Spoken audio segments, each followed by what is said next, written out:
me a cream tea Vasilevsky. Lightning win. Both analysis day 3, and I am happy to pronounce the Lightning won 2-1 at Montreal in regulation.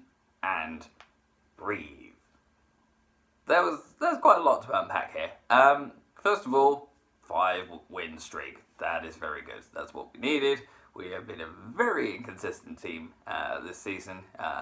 Obviously, it was going to be difficult to top last season, but even taking that into consideration, that it's taken until January for us to get 5 wins in a row, kind of shows that we've been very sort of stop. And second of all, much better start to a game. Not going forward and down is always, handy. Not going 15 shots against to none for you is also good. That's what happened last time we played Montreal in our own stadium. And scoring 42 seconds into a game is always good. Generally tends to shut down what can be a very noisy Bell Centre. Good hustle. Generally good play, a little bit lucky with the tip in, but that's what you do. Sometimes you make sure you get in front of the net, you create havoc, you make it difficult and / impossible for the goalie to do anything, and it's 1-0 Lightning. And this would go on to be the 3rd win against Montreal, and 2 wins in the Bell Centre. It was very nice. It wasn't necessarily going to turn out that way. It didn't take much longer than about 5, maybe 6 minutes for Montreal to get back and make it 1-1. Granted, their power play stank for most of the game, but immediately after their first one didn't work, they managed to get it to Jeff Petrie. He puts in a very good wrister, and even though Vasilevsky knows where it's going, he doesn't know how quick it's going until it's too late, and it's 1-1. And from that point, you think, maybe Montreal will get back in. Maybe Montreal can close the gap. Maybe Montreal can Carey Price. We need to talk. There are a couple of things you can do as a goalie if a puck comes in on you and you haven't got much time. You can freeze it. You can knock it off the boards. You can let one of your defensemen maybe sort of tidy it up. Make sure it stays behind the net. They can't score from behind the net, probably.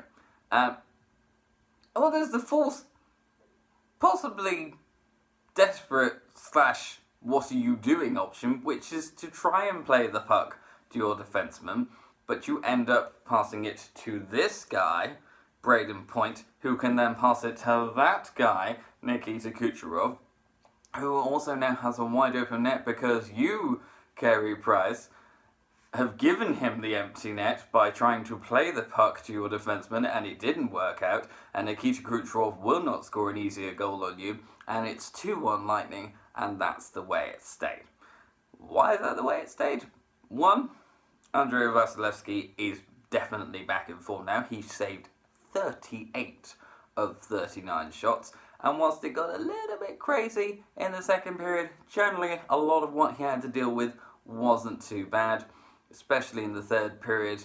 It wasn't any particularly grade A chances, weren't any sort of huge rebounds that the Canadians could do anything with. They were kind of playing a little bit desperate, and you always kind of felt that if the Lightning needed to get another goal, they probably could. But were the Canadians going to do enough to win the game? No.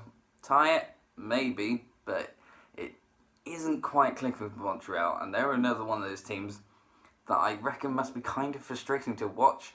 Because it's been a while since they've been on a good playoff run. They got to the playoffs in 2017, but they go out to the New York Rangers. They didn't make it in 2018 by some distance. They were so close last year to getting a wildcard spot. Again, it didn't quite happen.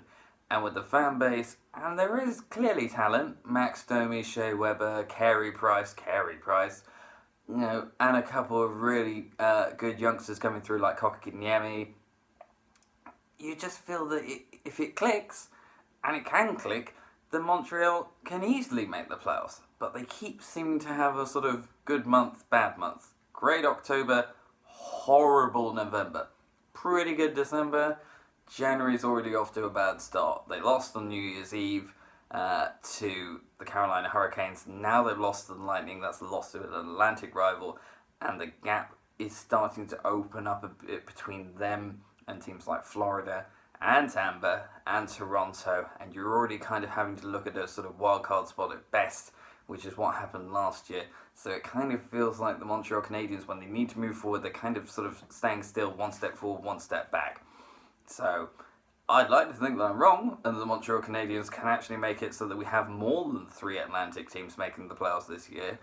But at the moment, I'm not quite seeing it, which is unfortunate, but maybe it's just a sign that sort of, these things take time, and, Carolina had to wait 10 years between playoff appearances, so 3 to 4 years might not actually be that bad in hindsight. So I will take that win. We are next playing Ottawa in Ottawa. It didn't go quite so well earlier in the season. We lost 4-2. It went a little bit better when we played them at the Amalie Arena, but we still only just about won that one in overtime. So I feel like this is one that not only we need to win in regulation just to show that we can get it done in 60 against Ottawa, who are not exactly the greatest team that has ever walked the NHL, let alone the Atlantic. Elsewhere in the division and league, there were quite a lot of games last night. The most significant one being Boston once again throwing it away in overtime, losing at home to the Columbus Blue Jackets, who don't appear to be any worse the wear for losing their goalie Corpusalo. Elvis is doing pretty good. 2 wins against pretty good teams, both in the Atlantic. So Columbus might not actually be out of the playoffs. Despite losing Bobrovsky, despite losing Panarin, despite losing Touche, despite losing... that's probably, the bulk of it. So someone needs to teach Boston a little bit of 3-on-3 hockey. 5-on-5 hockey is fine, but 3-on-3 needs some work, especially if you're losing at home in overtime within a minute of the overtime. Toronto won, very impressively, 6-3 against Winnipeg. Florida won, 6-3 as well. There's an interesting sort of theme going here.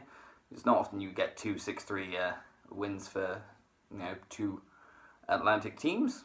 I'm not quite sure when that last happened. If it's ever happened, it probably has happened. So Florida is still very much in the hunt, and possibly the most significant thing from the eastern side is that Philly couldn't get a point, let alone 2 in Vegas. They lost 5-4 last night, so the wildcard standings have kind of done this. Philly were looking comfy. Florida are now there. And it only takes 1 loss for Philly and 1 loss for Florida.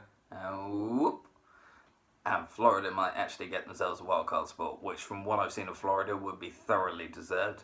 They are quite an exciting team to watch. I'm not sure Bobrovsky has necessarily had the impact since he's come in, but Quenneville as a coach definitely has. So that's going to be fun. We've got 2 matches tonight. One in Dallas. Dallas against Detroit. Quite lopsided encounter. I've just put it in the fact that Dallas have 50 points and Detroit have 23. So Detroit can win and they'd still have only half the points that Dallas have. Just to put that one into perspective. A slightly more even matchup at the PNC Arena between the Washington Capitals and the Carolina Hurricanes. That one's always fun. It's particularly spicy now because, of course, Washington were the Stanley Cup holders but then lost in 7 games in the first round of the Stanley Cup playoffs last year to Carolina, who then went on to make the Eastern Conference final. So that's also, at the moment, I think, possibly a matchup that's going to happen again. So it will be particularly interesting to see if Carolina can get another one over on Washington, or if Washington can kind of get the monkey off their back in that regard. I will probably listen to a little bit of Washington Carolina, but I very much doubt I'm going to be able to stay awake until 3:30, which is probably when about the game is going to end my time. So until tomorrow, remember, if your goalie decides to pass the Braden Point, he's on his own.